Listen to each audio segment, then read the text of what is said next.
una invasiva. ¿Y la no invasiva cuál es? La que va con una mascarita pegadita a la cara y que genera unos flujos de aire para ayudarle al paciente a respirar. Entonces va a ser invasiva. Listo. Modos. Entonces ustedes tenían que revisar qué modos tenemos. ¿Qué modos dijimos que hay?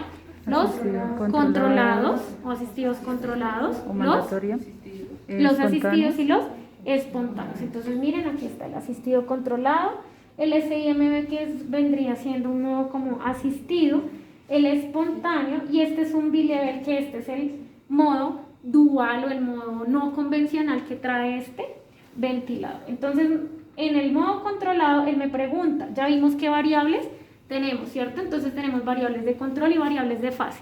Variables de control, ¿cuáles son? Por volumen o por presión. Entonces miren que él me pregunta, ¿cómo lo va a hacer? ¿Por presión, control pressure o control volume? Entonces, ¿por presión o por volumen? Lo ideal siempre es empezar por volumen, ¿listo? Que es como lo más sencillo. Y el disparo, miren que nos pregunta, el disparo.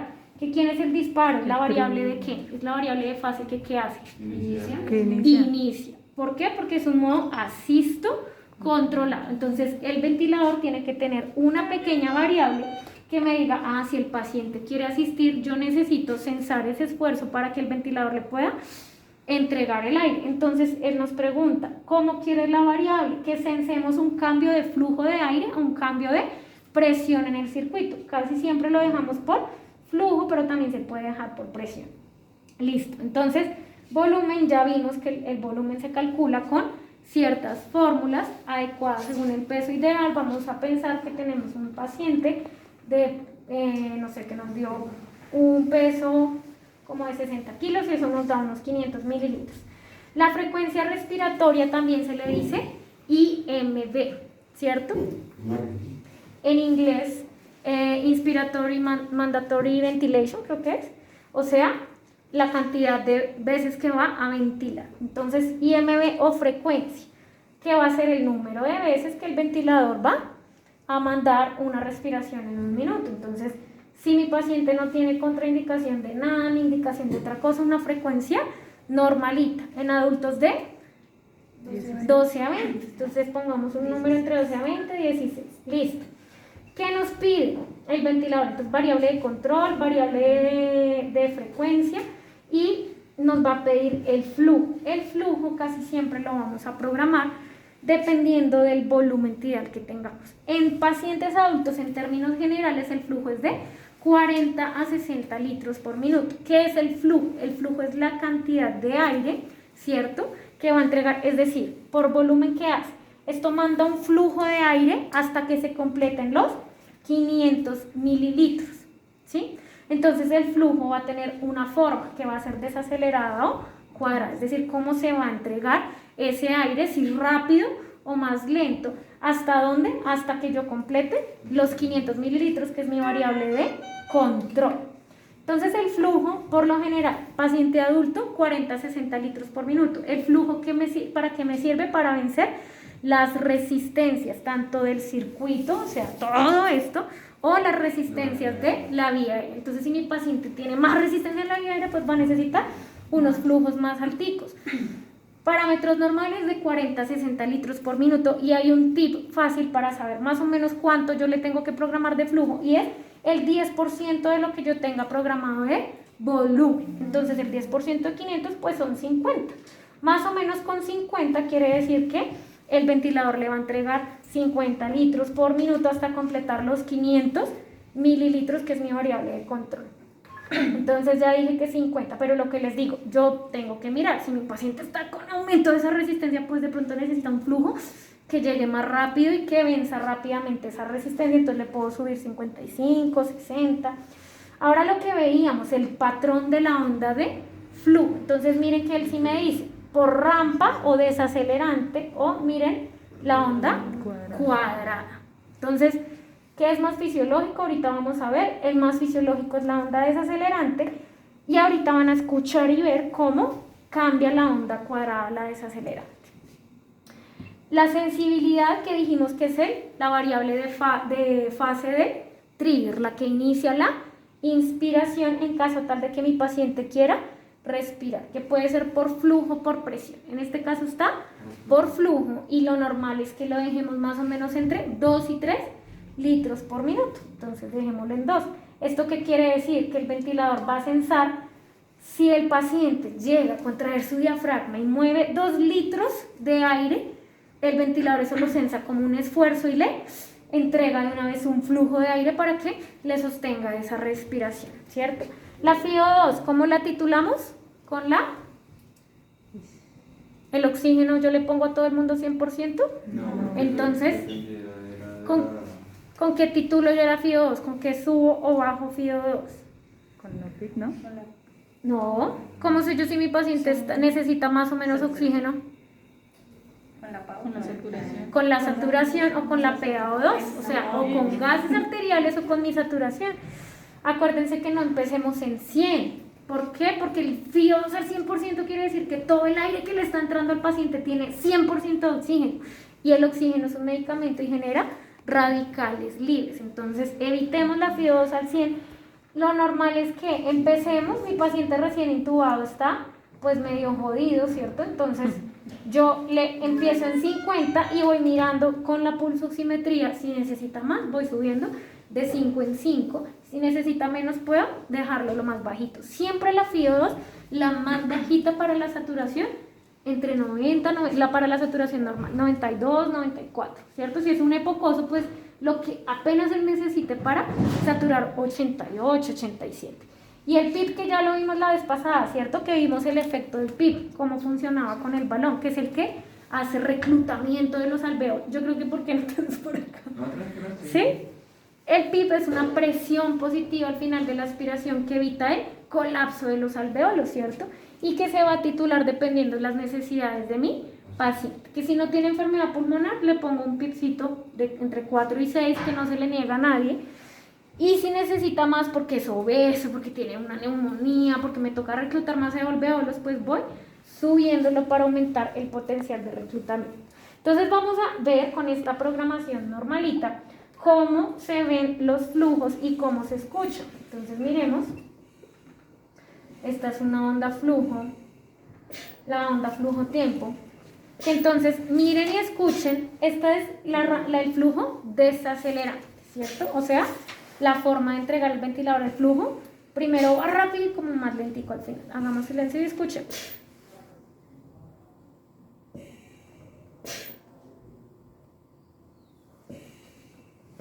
¿Sí? ¿Qué?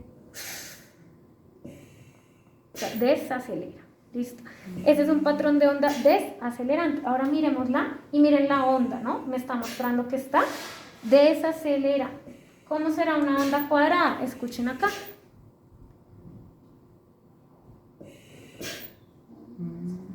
Hace un cuadrado.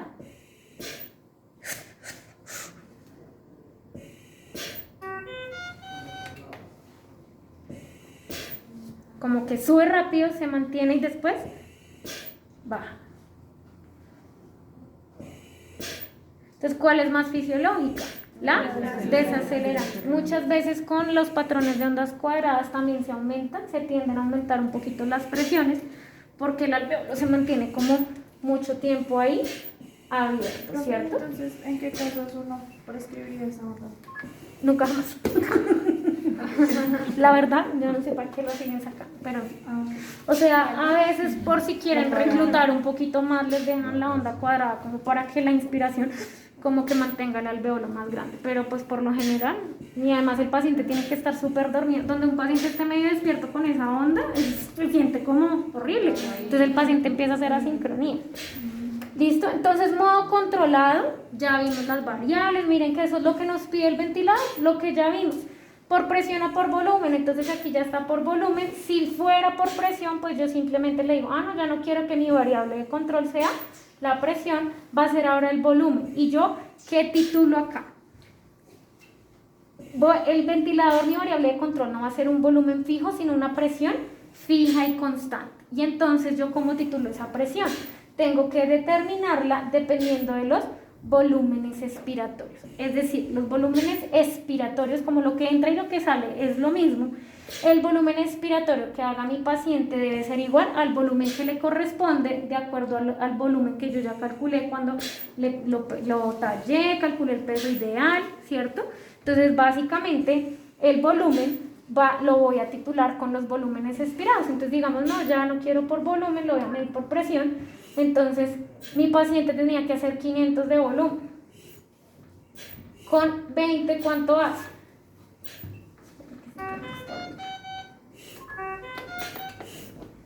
Entonces, con 20, ¿cuánto hace el paciente? 324. O sea, que necesita unas presiones un poquito más altas para alcanzar el volumen que se supone que tiene que hacer. Miren que ya subió 339. Recordemos que esto no es un pulmón de verdad. Entonces aquí, ¿qué está haciendo? Entre más presión, más cambio de volumen.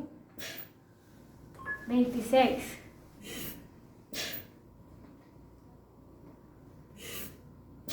Y aquí ya está como casi 460. Pero yo tengo que estar mirando siempre mis parámetros de protección pulmonar, ¿cierto? No solamente mirar los volúmenes, sino cómo están las presiones, que eso lo vamos a ver el lunes. ¿Cómo son esos parámetros de protección? Yo que tengo que estar monitorizando, o sea, yo no puedo dejar que las presiones y los volúmenes se me aumenten y se me disminuyan porque se acuerdan que tenían que leer que es volutrauma y barotrauma. Entonces, eso como lo van a revisar en la guía, yo no puedo tener ni presiones muy elevadas ni volúmenes muy elevados porque eso genera daño y trauma en el paciente. Entonces miren que aquí en este caso la presión pico, lo ideal es que no pase de 35. En este paciente ya van 38 y miren que no está haciendo los volúmenes adecuados. Entonces quiere decir que este paciente no le funciona casi por presión, es más bien dejarlo como estaba por volumen, porque miren que ni alcanza los volúmenes y ya las presiones están fuera de los rangos. Entonces lo dejamos por presión, o bajémosle un poquito. Listo. Básicamente entonces, por presión tengo mi misma variable de control, mi misma frecuencia, y aquí él no nos dice programe un flujo de aire, sino programe un tiempo inspiratorio, es decir, cuánto tiempo va a durar la inspiración, y dependiendo de cuántas frecuencias yo tenga programadas, pues me va a salir la relación entre la inspiración y la expiración.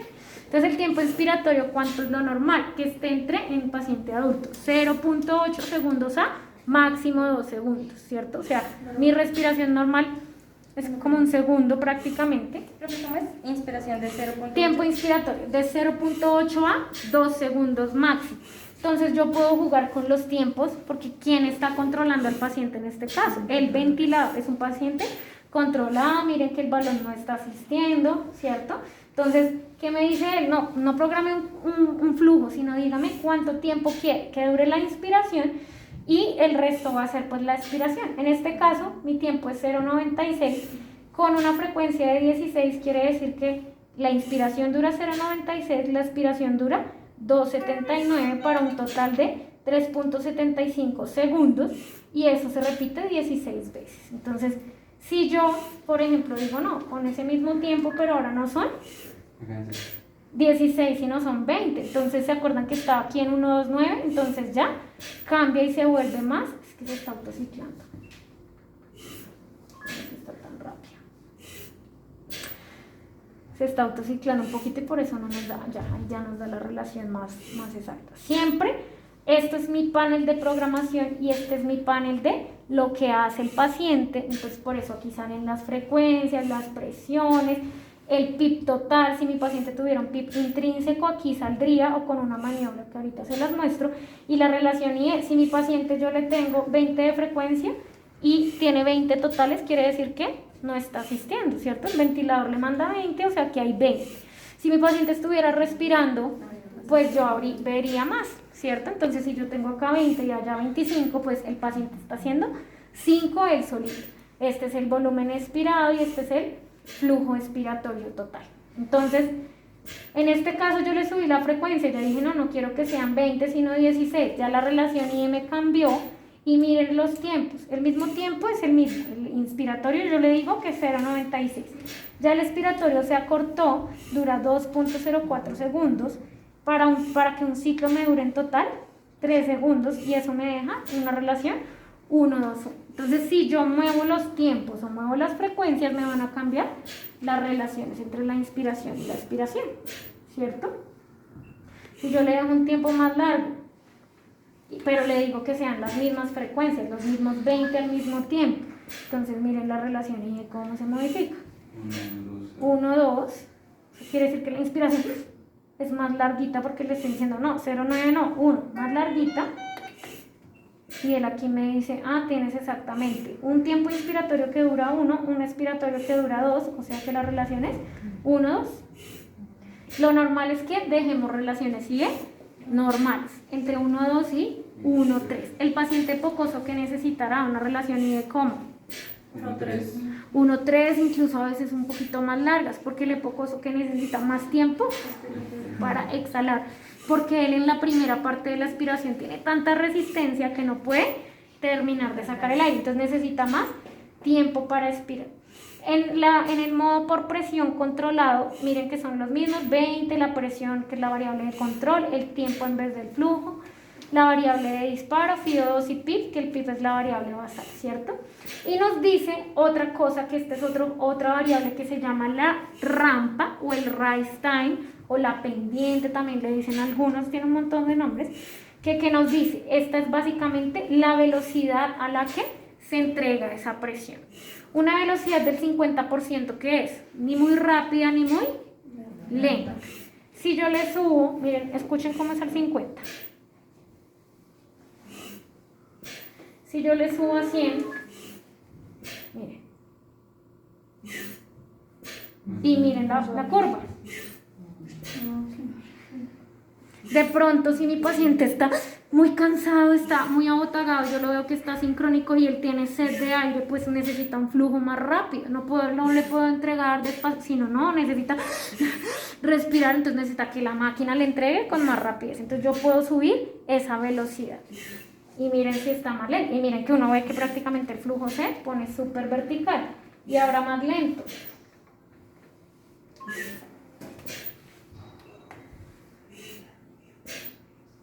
Miren cómo cambia la curva. Ese es el rise time o la pendiente o la rampa o el factor de subida. Bueno, tiene 80 metros. Entonces lo normal, ni muy rápido ni muy lento, normalito. 50%, ¿para qué también? Dependiendo de las necesidades de mi paciente, ¿no? Si mi paciente está falloso y está necesitando, pues le subo más, ¿cierto? Si mi paciente, por ejemplo, está en periodo de rehabilitación, pues yo qué puedo hacer, ponerle uno más lento para que él tenga que hacer más esfuerzo y respirar él voluntariamente más tiempo.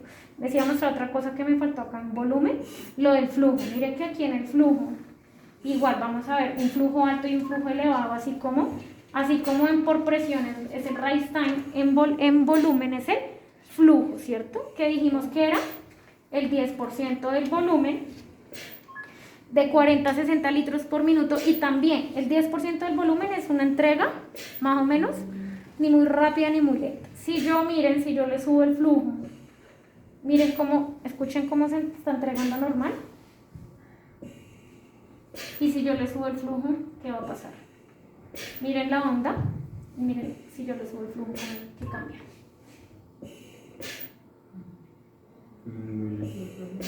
O sea, como es más rápido, la inspiración se alcanza a entregar más rápido, se alcanza a acabar más rápido, ¿sí? Es más cortica la inspiración. ¿Por qué? Porque el flujo es mayor.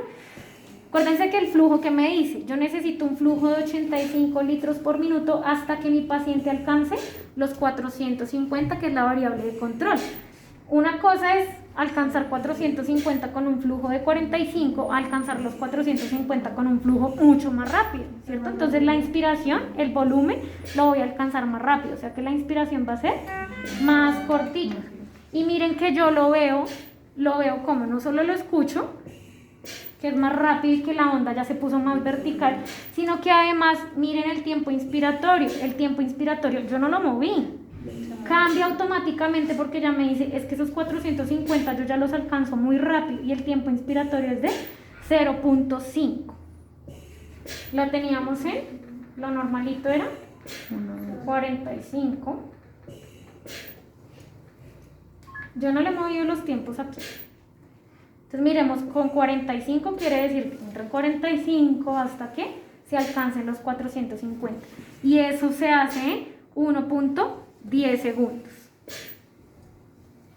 Pero si yo le subo el flujo, lo va a alcanzar mucho más rápido. Entonces miren que el tiempo inspiratorio de una vez ya se me acortó, pasó de 1.1 segundo a 0.54.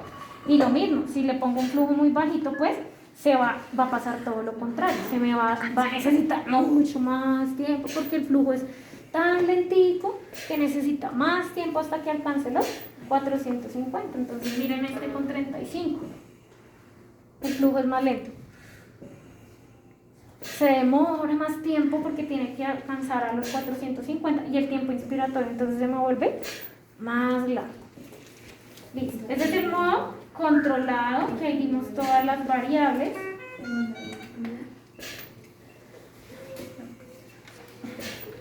Entonces miremos los espontáneos. ¿Qué me piden los modos espontáneos?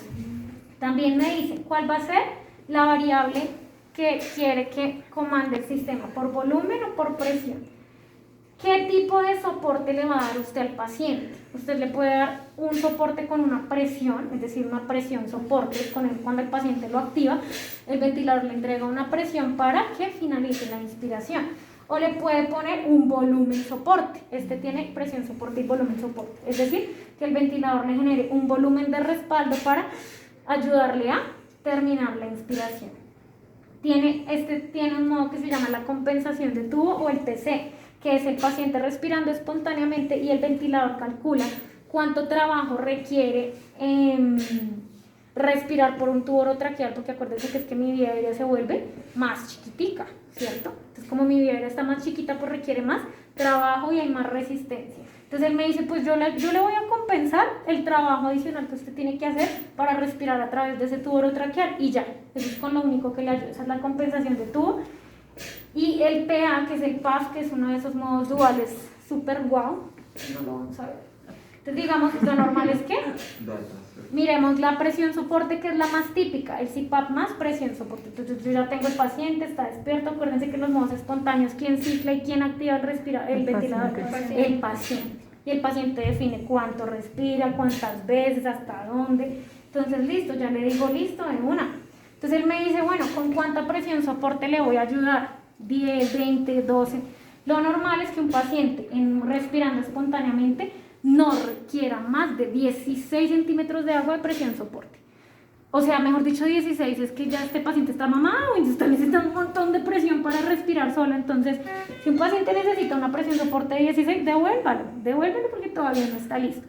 14, uno por lo general titula de 2 en 2, entonces 14 centímetros de agua, 12, 10, 8, 6, entonces pongámosle un normal, un 10. Me pide obviamente la variable de trigger, ¿por qué? Porque el paciente va a ser el que la active, entonces tiene que estar ahí. La FI2 y un PIB basal, o sea, el paciente tiene que tener una presión positiva al final de la aspiración para que no se me desreclute. Y ya, esos son los dos únicos parámetros, presión soporte y el PIB.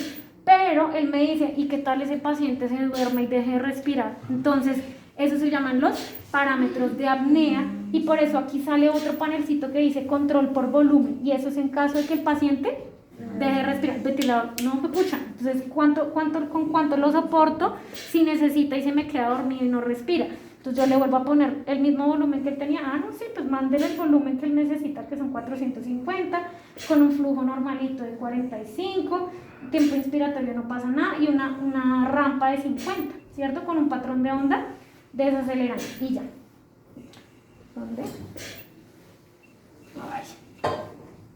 Entonces, el espontáneo. Entonces, ¿por qué? Yo siempre tengo que tener ahí parámetros que me ayuden a soportar al paciente. Listo, entonces miren que aquí el ventilador se está autociclando porque está medio loco. Pero miren, si el paciente no respira, pues no va a haber respiración espontánea porque el ventilador no está haciendo nada. Acuérdense que quien cicla el paciente. Entonces el paciente tendría que hacer algo. Y si el paciente, se supone que lo que hace la presión soporte, que es que detecta el esfuerzo del paciente y le manda una presión para ayudarlo a respirar. Entonces si yo estuviera respirando aquí espontáneamente, el ventilador me ayuda. yo inicio la inspiración y el ventilador me ayuda. Y si me quedo ahí sin respirar, no te desigles. Esto pasa a veces, muchas veces con el paciente que está muy desacondicionado y uno le deja el trigger muy bajito. Entonces el ventilador sensa cualquier cambiecito y entonces le dispara 700 veces. Ya, toca subirle un poquito el trigger para que no se autocicle, sino que... Entonces miren, ahí el paciente hizo apnea, vamos a ver qué pasa con la apnea. Si el ventilador se me dispara. Eso es porque no tenemos la apnea. Acá él me dice configuración de apnea. ¿Cuántos segundos de apnea? 20 segundos, no, 10. Con 10 segundos de apnea ya. Mire, ventilación de apnea en curso, ventilando. ¿Por qué? Porque el paciente, en mi configuración yo la tenía con 20 segundos, entonces él espera 20 segundos y si el paciente en 20 segundos no respiró el ventilador, lo soporta. Pongámoselo en 10 y ¿con qué parámetros? Pues con los que tenía. ¿Para qué? Para ayudarle porque se me durmió. Se me durmió el señor. Entonces miremos otra vez los parámetros de apnea. Miren que ahí él de una sensor la apnea y él empieza a ventilarlo como un modo controlado. ¿Por qué? Porque el paciente se durmió. Entonces pongámoslo otra vez.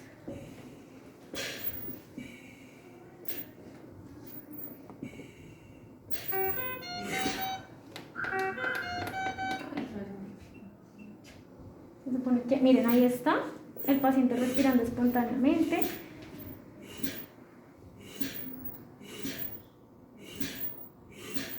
Si el paciente deja de respirar, él va a esperar 10 segundos, que fue lo que yo programé como los parámetros de apnea, y a los 10 segundos dice, no para, o sea, usted se me va a quedar aquí, entonces le manda 450 de volumen con 35 de flujo, que eso por eso es importante que yo programe alarmas y parámetros de apnea, y más si estoy despertando al paciente, el paciente me foquea y que... Entonces esos son los espontáneos, que el más chévere es el este, que siempre es presión soporte, con PIP. El otro es que sea volumen soporte. Entonces lo que les decía, en vez de una presión soporte se programa un volumen. ¿Con cuánto le vamos a ayudar al paciente para que termine de respirar? No es bueno si el paciente ya está respirando espontáneamente, pues yo no le voy a poner el volumen que debería ser. Le pongo un poquito menos para que el paciente se esfuerce, o sea, la mitad. Si eran 450, mitad de 450 son 225. Entonces le pongo la mitad. Digo, no, pues yo le doy ahí un poquito y usted acaba con el resto, ¿cierto? Entonces volumen soporte. Están parámetros con ventilación de apnea. No, su paciente no está listo.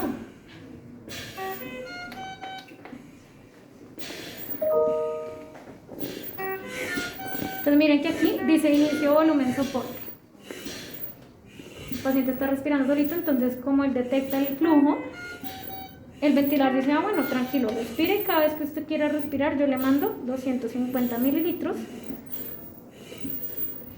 para que usted pueda sostener el esfuerzo. Y lo mismo, si el paciente deja de respirar porque él se espera hasta los segundos de apnea, y si el paciente hizo una apnea, dice no, usted no está listo y empieza otra vez a ciclarlo como un modo controlado.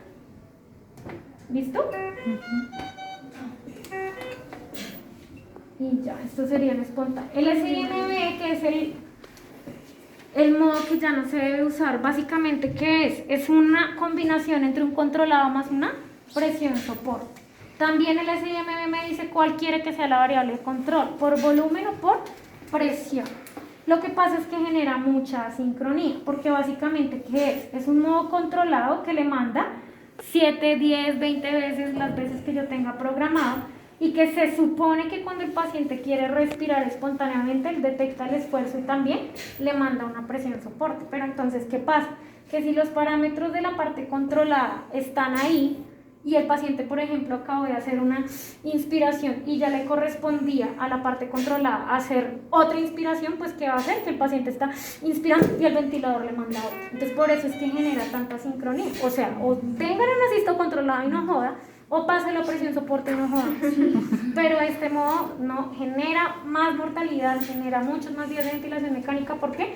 Porque no hay forma como en que se sincronice lo que está haciendo el paciente con lo que yo ya tengo. O sea, me tocaría quedarme ahí, ay, quiero respirar, ay, pucha, el paciente quiere respirar, bajémosle la frecuencia, ¿cierto? Y que es muy al ojímetro si yo digo, no, pues dejémosle una frecuencia ya 920, una bajita de 10, entonces quiere decir que el ventilador va a mandar 10 por minuto y que el paciente puede respirar espontáneamente en medio de esas 10, pero puede que cuando él esté en la mitad de la inspiración el paciente o en la mitad de la expiración el paciente que quiera inspirar y entonces pasa de estar controlado a estar asistido y entonces se genera un montón de asincronías. Por eso ya no es bueno utilizar eso.